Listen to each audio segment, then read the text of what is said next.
Everyone, in this part we will study how by changing the temperature we can change the states of matter. But before that we should recall the three basic properties of matter, that is interparticle spacing of the particles, then interparticle forces of attraction and kinetic energy possessed by the particles. So as we know that as temperature increases, what happens to the kinetic energy of the particles? It also increases. It means the particles get more energy and they show more movements within the matter. And as the kinetic energy of the particle increases, what happens to the interparticle forces of attraction? These decreases. Thus, we can say that the solid, when we apply heat to the solid, it melts and gets converted into liquid state. On further heating the liquid, it gets converted into gaseous state. On cooling the gas, it converts into liquid, and on cooling the liquid, it converts into solid. So this is how state convergence take place. Similarly, as temperature decreases, if we reduce the temperature, then obviously the energy with the particles decreases. As energy decreases, the interparticle forces of attraction increases. So when we cool down the gas, what happens? It converts into liquid, and when we cool down the liquid, it becomes solid. Now, converting solid to liquid, that process is called as melting or fusion. Converting liquid to gas, process is called as vaporization. Converting gas, reverse, ulta कर रहे हैं. So, gas to liquid is called as condensation. Liquid to solid is called as solidification. The processes, then there are names for each and every process. So, melting or fusion, vaporization, condensation and solidification. Now, to understand this better, one activity is given in your book. Let's try to understand this activity. Now just see this diagram. What is the arrangement? In this arrangement, what is done? A beaker is taken. In the beaker, ice is taken. And here a thermometer is attached to a stand to keep it exactly vertical to measure the reading. Then one glass stirrer is used to stir it afterwards, and here a burner is kept to heat the arrangement or the beaker. So what happens? Let's see that. देखिए, when we heat initially, when we provide heat to the ice, what happens? What is the melting point of ice? It is 0 degrees Celsius. Okay, so when we apply heat, the ice it melts, ice melts and converts into water. So state change take place, that is from solid to liquid. But we will see that here the temperature does thermometer does not show any change in temperature. For ice it was showing 0 degrees Celsius melting point. So even though the ice is getting converted into liquid, the thermometer still shows 0 degrees Celsius reading. It does not show rise in temperature even though we are providing heat from below. Okay, now what is happening? Let's see that. Solid is getting converted to liquid. The process is called as fusion or melting. Now, what is this fusion or melting? Let's define it. The process of melting, that is change of solid state to liquid state, is known as fusion. In this activity, ice gets converted to water. So the process is called as melting. and the melting occurs at the melting point. So what is the melting point? The temperature at which a solid melts to become a liquid at the atmospheric pressure is called its melting point. So in this case, what is the melting point of ice? It is 0 degrees Celsius or 273 K. Now I told you that even though the ice gets converted into water, the thermometer does not show any change in temperature until complete ice gets converted into water. So when a solid melts, now in this case when the ice melts, its temperature remains the same. The temperature shown by the thermometer remains the same. So, and we are providing energy from below. So where does the heat energy go, which we are providing? Now, the explanation is this heat gets used up in changing the state by overcoming the forces of attraction between the particles. Now, we are talking about the two states, that is solid state and liquid state, ice and water, right? So, in which case the forces of attraction are stronger, when it is ice or when it is water? Obviously when it is in the solid form, that is when it is in the form of ice. So as the state is getting changed, this excess amount of heat which we are supplying, it is used up by the particles, or it is used up by overcoming the forces of attraction between the particles. So that what happens, the forces of attraction becomes weaker and weaker, and the state changes from solid to liquid.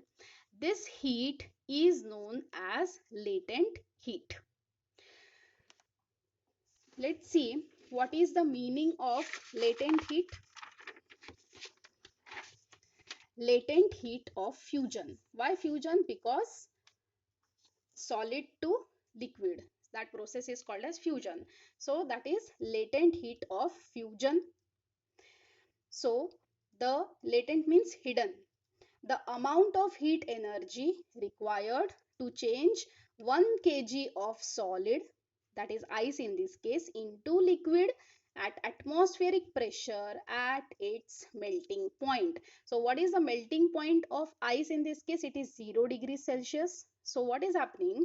When ice converts into water, particles of water at 0 degrees Celsius have more energy as compared to particles in ice at the same temperature. This we already know.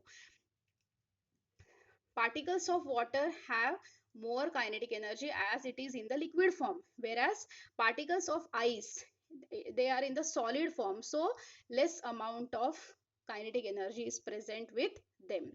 So in short, we can say that at 0 degrees Celsius, the two states exist. What are the two states? Solid state, that is ice, and liquid state, that is water. So what is happening in this situation? When we are heating the beaker, when we are heating the ice, the thermometer does not show any change. It still is showing 0 degrees Celsius. So accordingly, actually it should show, as we are providing heat, it should show, that thermometer should show rise in temperature, but it is not showing. So where is the heat going? That heat is utilized to overcome the forces of attraction between the tight solid ice particles or solid particles, so that they change into liquid. So this heat energy or heat is considered as it is in the hidden form. That is why it is called as latent heat of fusion. Now consider the situation where the complete ice is melted. It is melted and converted into water. Now we have water in the beaker and the arrangement remains same, and we are still applying or providing heat to the water. So now what will happen at 100 degrees Celsius? We know that vaporization process takes place, that is water gets converted into steam, that is liquid gets converted into gas. So The process of conversion of water into vapor is called as vaporization. That is, water into vapor means water into steam. It gets converted. So that process is called as vaporization. The temperature and at what temperature does this vaporization process take place? It takes place at the boiling point. So the temperature at which liquid starts boiling at the atmospheric pressure is known as its boiling point. So what is boiling point? It is a particular temperature at which liquid starts boiling and gets converted into vapors.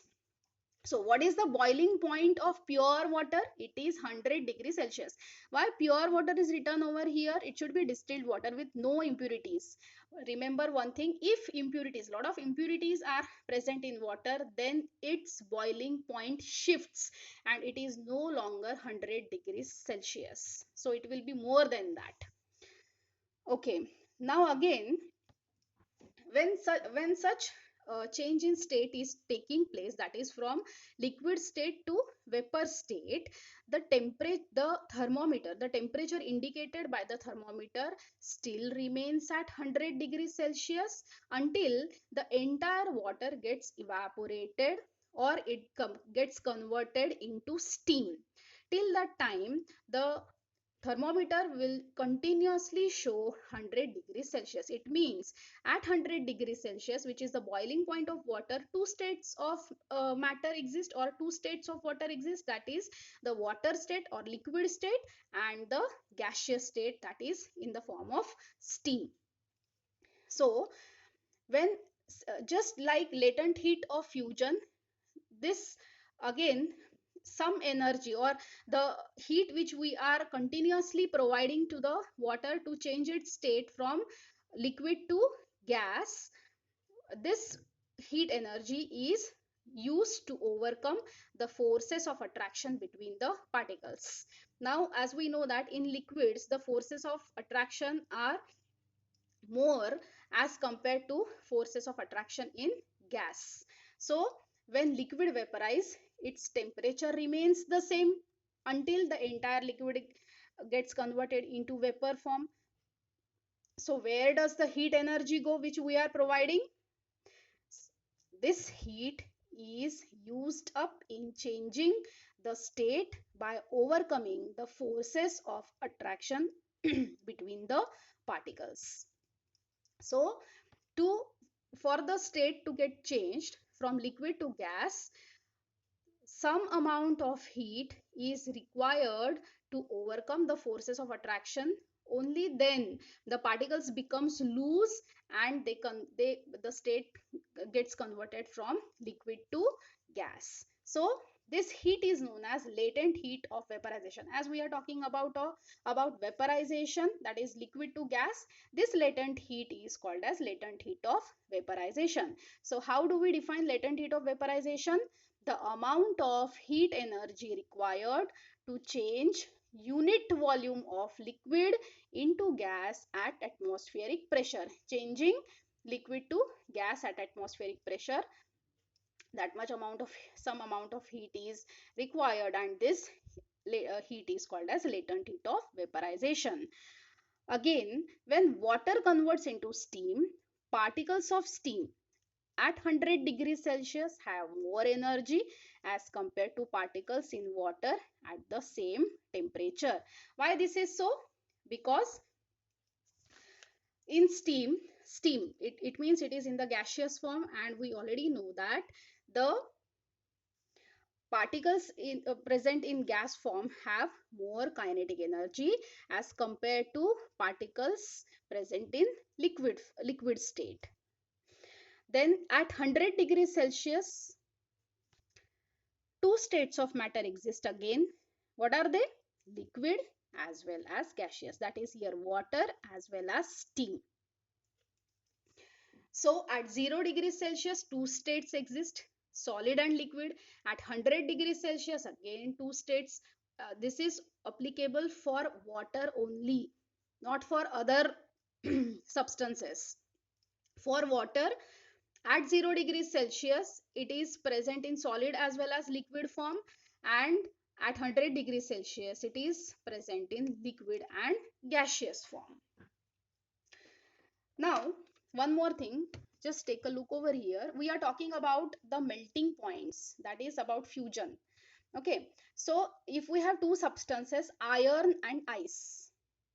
Okay, so for iron, when does iron starts melting?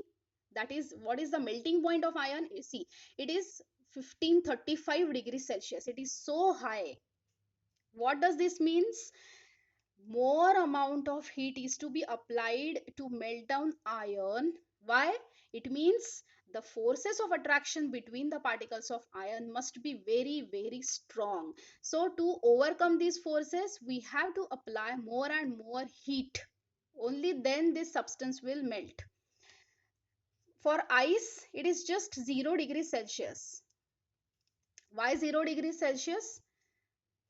Because if we keep ice outside in the surrounding, it will start melting. Okay, so 0 degrees Celsius for ice, this indicates that the forces of attraction between the particles of ice is less. So less amount of heat is to be applied to overcome the forces of attraction. That is why ice melts easily. Okay, but for iron we have to apply this much amount of heat uh, to melt it down. Here stronger forces of attraction, so more energy is to be provided. Here weaker forces of attraction, so less energy is to be applied. So melting point of iron is more and melting point of ice is less.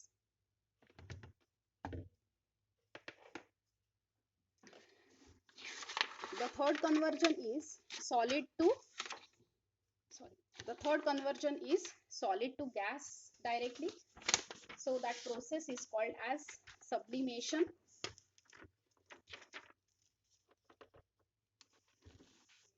Sublimation, solid to gas and vice versa.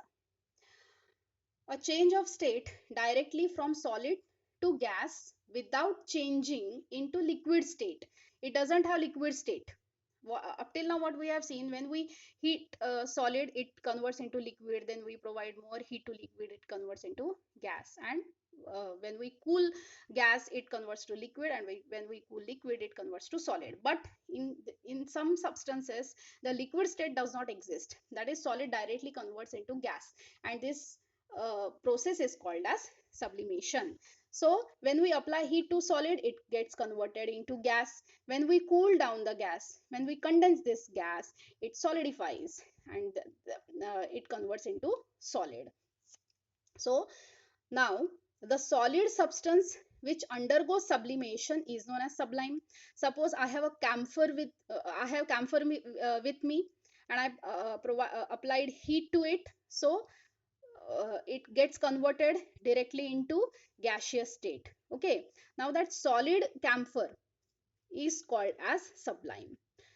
The solid substance which undergoes sublimation is known as sublime. So that solid camphor is called as sublime. And another definition is of sublimate. So what is sublimate? The solid which is obtained by cooling the vapors of solid is called sublimation. So we have some vapors, and when we cool down the vapors, they convert into solid. So the solid which is obtained, so the whatever solid we are getting after condensation or cooling, uh, that solid is called as sublimate. Some substances which undergo sublimation are naphthalene, camphor, dry ice, which is also called as solid CO2, iodine, ammonium chloride. All these are the substances which undergo sublimation. Now we have seen all these processes already. We have three states of matter: solid, liquid, and gas. If we provide heat to solid, it converts into liquid, process is called as fusion. When we apply heat to liquid, it converts into gas, process is called as vaporization. When we provide heat to solid and it is that substance which undergoes sublimation, then it gets converted into gas. If we cool down gas, it converts into liquid. That process is called as condensation. When we cool down liquid, it undergoes solid. It is called as solidification. And if it is the substance shows sublimation and it is in the form of vapors, when we cool down those vapors, it converts into solid. The process is also is again called as sublimation. So this is all about effect of temperature. We have seen in detail how state changes take place by changing the temperature. In the next part, we will see the effect of pressure. Thank you.